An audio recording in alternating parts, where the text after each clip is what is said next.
There are too many empty chairs here. This school is under threat. We're in the Hungarian countryside where there's a dramatic decrease in population. Fewer babies means fewer pupils. To keep on going, this tiny class pools age groups. Marta teaches the 1st and 3rd grade together. To save the school from closure, the Catholic Church stepped in. In the 60s, 1,400 inhabitants lived in the village.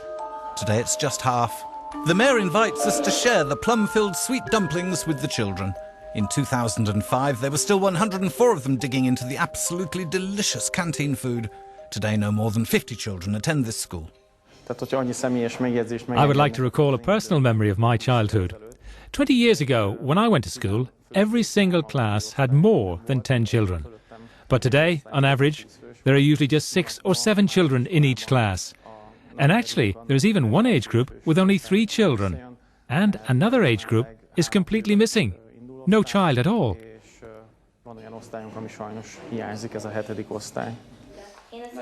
And the problem is becoming even worse. 11 children will leave soon, but just 3 infants will start school. Emez also teaches a mixed-age class, grades 2 and 4. What's her method to handle this challenging situation?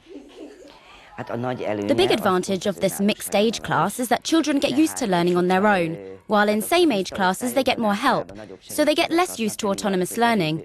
With me, they're ready to learn on their own from an early age. It's such beautiful countryside, but young people leave it and fewer families have children. Rural Hungary is emptying. How to reverse the trend? More jobs, better pay, a wider range of family benefits? In the nearby southern Hungarian city of Szeged, we meet the Güter family. Both work and earn a modest income. Father's an army mechanic and mother works in university administration. They have 2 children and are among the first ones picking up a new family support scheme, launched by the government. We found a family that gets 10 million forint for making a 3rd child, thereby fulfilling their personal dream.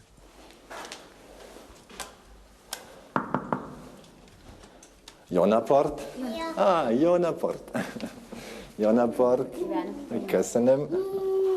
10 million forints is about 32,000 euros. Compared to the Hungarian average income level of 800 euros per month, this baby bonus seems generous, but only families planning to buy a new flat or build a house are entitled to get it.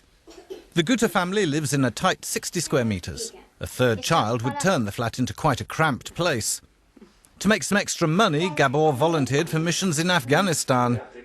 But finally it was the new family support scheme that triggered the upcoming changes expected to change the Güter family's life.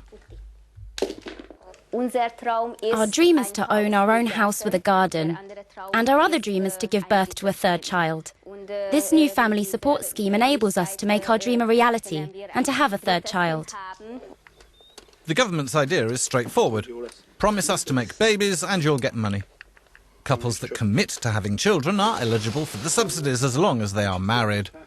Couples have 4 years to fulfill their commitment to have 1 child, 8 to have 2 children and 10 to have 3. What conditions do you have to fulfill? There are several conditions to be met. We have to buy the building plot ourselves. We need to have a job. And furthermore, it is necessary to have contributed regularly to the social security system for a long time.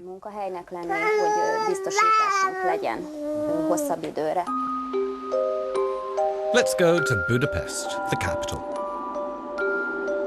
Family policy, such as the development of daycare places, is one of the main pillars of the ruling Fidesz party. In terms of tax allowances, 1 billion euros is channeled each year towards families. And housing support schemes for families are budgeted with a further €500 million a year. Somehow it sounds crazy. 10 million forints for 3 children? I'm wondering if this was a politically calculated decision. Why is the government of Prime Minister Orbán distributing such huge amounts of money to families? We have an appointment with Katalin Novak, the Hungarian State Secretary for the family. Officially, she pushes for a better balance of work and family obligations. But compared to other EU countries, in Hungary, few mothers with children under 6 are in employment. A 3-child policy will not necessarily change this. You want 3 children for Hungarian families. What is the problem and what is the main solution you propose? We've had a demographic decline now for 34 years. Our answer to our demographic challenge is not migration. We have these internal resources which we would like to focus on. In terms of money, we are spending 4% of our GDP for family support. That's more than the OECD average, which is 2.55. The 10 million foreign package for builders and baby makers is called SKOK, which means kiss. But who will get this government kiss? Not the jobless and not the poor. The middle and upper classes will get it. Close to the Parliament, we have a chat with political analyst Peter Kreco. The government says migrants no, babies yes. How do you explain this? To put it in a political context, the most important rationale behind this decision for the government is to keep the core voters of the governmental side happy. For this, I think this is a very good measure. To reverse back the demographic decline, this is for sure will be insufficient. Let's inject some serious money talk into all this. These men here are hunting down real estate offers. They are the Hungarian market leaders for real estate listings. Among them, one of the country's top experts on money markets, Peter Gergely.